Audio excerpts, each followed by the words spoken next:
Hello नमस्कार दोस्तों, मैं अखिलेश कुमार अपने यूट्यूब चैनल शांति स्टडी पॉइंट में आपका स्वागत करता हूं। आप मेरे चैनल को सब्सक्राइब कर लीजिए तथा वीडियो को लाइक और शेयर कर दीजिए। चलिए शुरू करते हैं हिस्ट्री की क्लास। इसमें हम अति महत्वपूर्ण प्रश्नों को ले रहे हैं। पहली स्लाइड लगाते हैं।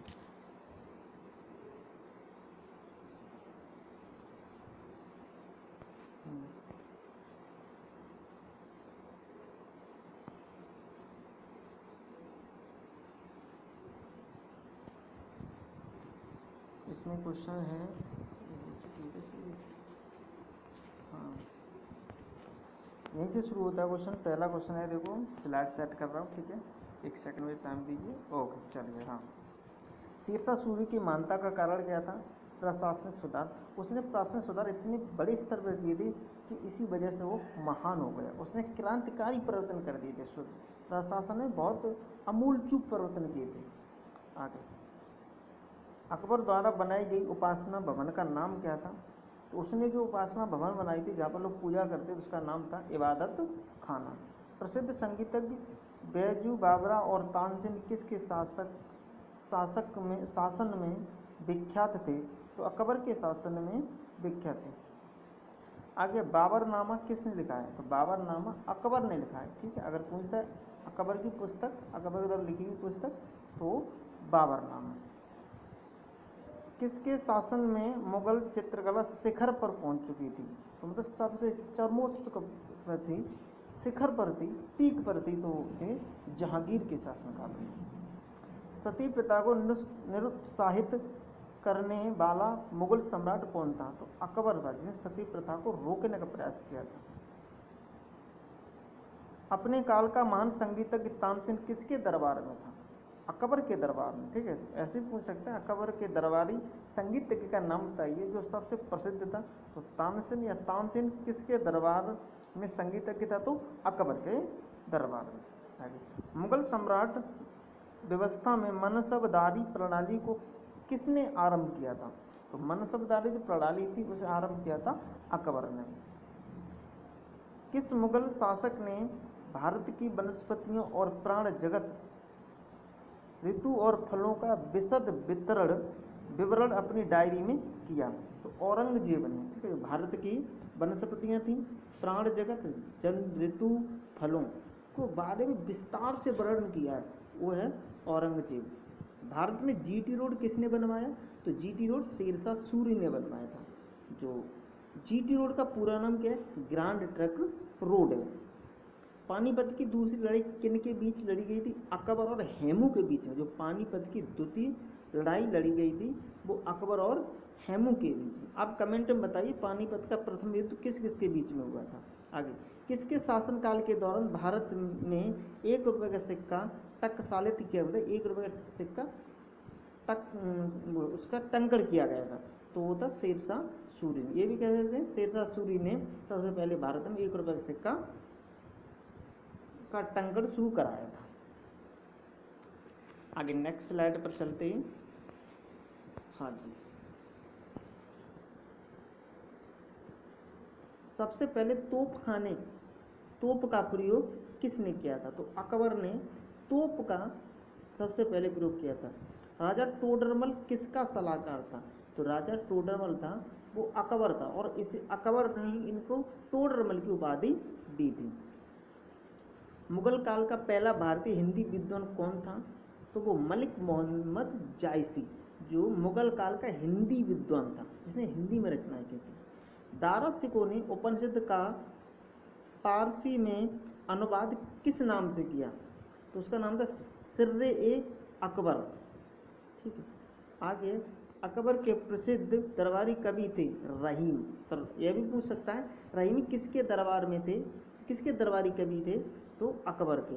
औरंगजेब की मृत्यु कहाँ हुई थी? तो औरंगजेब की मृत्यु अहमदनगर में हुई थी। कहाँ पर हुई थी? अहमदनगर में। मनसबदारी व्यवस्था का सूत्रपात किसने किया, आरंभ किसने की थी? तो अकबर ने इसको शुरू किया था। मुगल सम्राट ने अपनी आत्मकथा लिखी थी, मतलब जो मुगल सम्राट था उसने अपनी आत्मकथा थी बाबर और जहांगीर, इन दोनों ने अपनी आत्मकथाएं लिखी थी। ठीक है, ये मुगल सम्राट ऐसे जिन्होंने अपनी आत्मकथाएं स्वयं लिखी, ऑटोबायोग्राफी। अंग्रेजों को भारत में अपनी फैक्ट्री स्थापित करने की अनुमति किसने दी? तो अंग्रेजों ने जो मसूलीपट्टनम में अपनी पहली फैक्ट्री लगाई थी, उसे स्थापित करने की जो परमिशन दी थी वो जहांगीर ने दी थी। मुगल न्यायिक प्रणाली किस पर आधारित है? तो जो मुगलों की जो न्यायिक प्रणाली थी, ये जुडिशरी सिस्टम था, जुडिशरी सिस्टम, वो इस्लामिक कानून पर आधारित था। किस युद्ध के पश्चात हुमायूं को हिंदुस्तान से बाहर कर दिया गया? तो कन्नौज का युद्ध हुआ था 1540 में। उस हार के बाद हुमायूं को हिंदुस्तान से बाहर कर दिया गया। आगे नेक्स्ट स्लाइड पर पहुंचते हैं। ये बड़ी छोटी सी स्लाइड में केवल 4 क्वेश्चन है। देखिए क्या है, किस मुगल शासक का मकबरा भारत में नहीं है? तो 2 मुगल शासक ऐसे जिनका मकबरा भारत में नहीं, एक बाबर इनका काबुल में है और एक जहांगीर इनका लाहौर में। ऐसे पूछा सकता है किस मुगल शासक का मकबरा लाहौर में है? तो आंसर होगा जहांगीर। एक और क्वेश्चन बन सकता है, किस मुगल शासक का मकबरा काबुल में है? तो बाबर। और ये तो क्वेश्चन तुम्हारे सामने ही है कि किन 2 मुगल शासकों का मकबरा भारत में नहीं है? तो बाबर और जहांगीर। आगे जवाहित थे, जवाबित का मतलब राज्य कानून, जो मुगल काल में राज्य कानून थी उसे जवाबित कहा जाता था। ऐसे भी पूछ लेगा जवाबित किसे कहते हैं? तो जो मुगल काल की कानून व्यवस्था को, मुगल काल की राज कानून व्यवस्था थी उसको कहा जाता था जवाबित।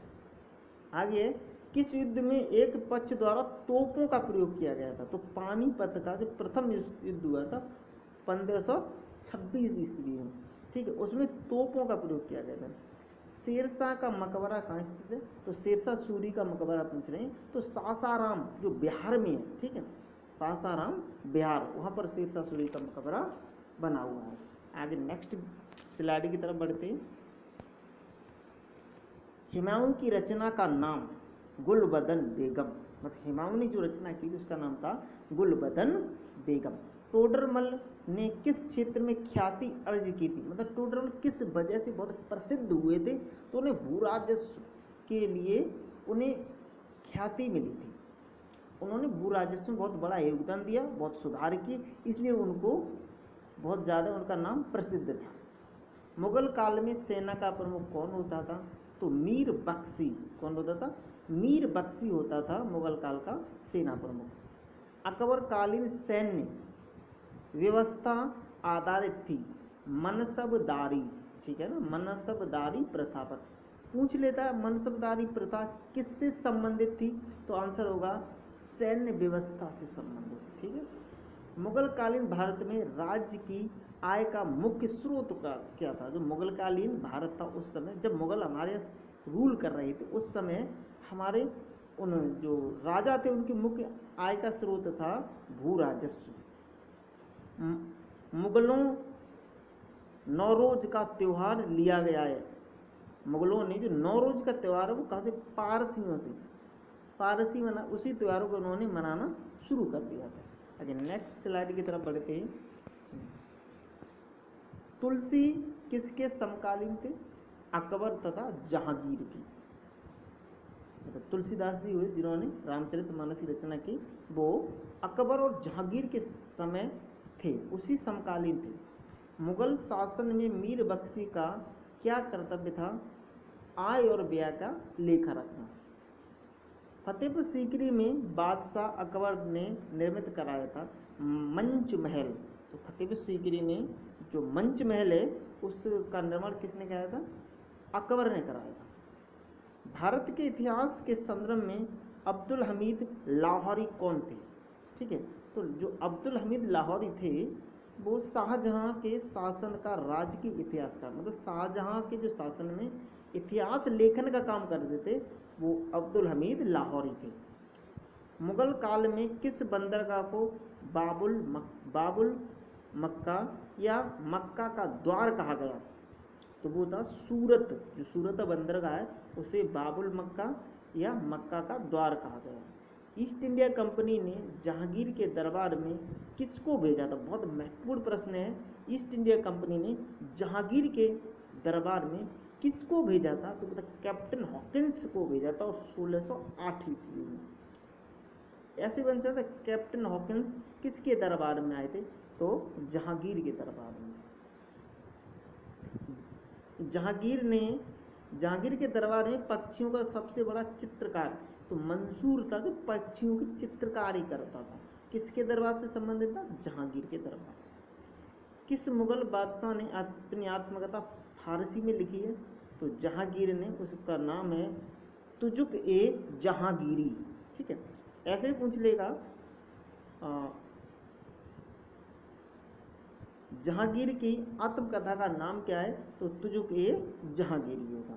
आगे क्वेश्चन है नेक्स्ट, दिल्ली के लाल किला का निर्माण किसने कराया? बहुत महत्वपूर्ण प्रश्न है। लाल किला का निर्माण किसने कराया? दिल्ली में है जो, वो है शाहजहां।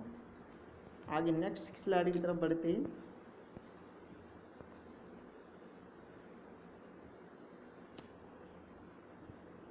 औरंगजेब की पुत्री का नाम पूछ रहे हैं। ठीक है, औरंगजेब की पुत्री का नाम है मेहरू त्रसा।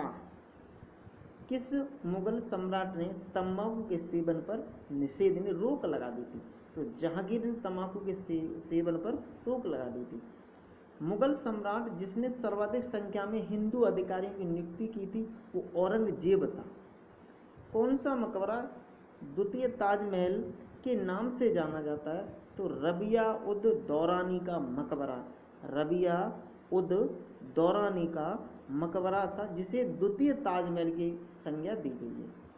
दिल्ली के लाल किले में मोती मस्जिद का निर्माण किसने कराया? बहुत महत्वपूर्ण प्रश्न है। तो औरंगजेब ने मोती मस्जिद का निर्माण कराया था, जो दिल्ली के लाल किला के अंदर है। जजिया कर के किसके शासनकाल में फिर से लगाया गया, पुनः लगाया गया? तो औरंगजेब ने फिर से इसे लगा दिया। आप बताइए जजिया कर हटाया किसने था? कमेंट में लिख के बताइए जजिया कर किसने हटाया था। आगे किस महिला में मुगल काल का ऐतिहासिक विवरण लिखा है? तो किस महिला ने? तो गुलबदन बेगम ने। महाभारत का फारसी में अनुवाद किस शीर्षक के अंतर्गत हुआ है? उसका नाम क्या रखा गया है? रज्जमनामा। क्या नाम है? रज्जमनामा। अकबरनामा किसने लिखी है? तो अबुल फजल लिखी। बहुत अच्छा क्वेश्चन है, बार बार पूछे जाने वाला क्वेश्चन है। अकबरनामा किसकी रचना है? तो अबुल फजल की। आगे बढ़ते हैं, लास्ट स्लाइड है। किस मुगल सम्राट के काल में ईस्ट इंडिया कंपनी ने अपना प्रथम कारखाना स्थापित किया था? तो ये जहांगीर के शासनकाल में। ठीक है, और 1612 में, और मसूली पट्टनम में। क्वेश्चन देख लेना, सन थी 1612, शासन उस समय कौन करता था भारत में? जहांगीर करता था, और स्थान था मसूली पट्टनम। आगे है, भक्त तुकाराम किस मुगल सम्राट के समकालीन थे? तो भक्त तुकाराम जहां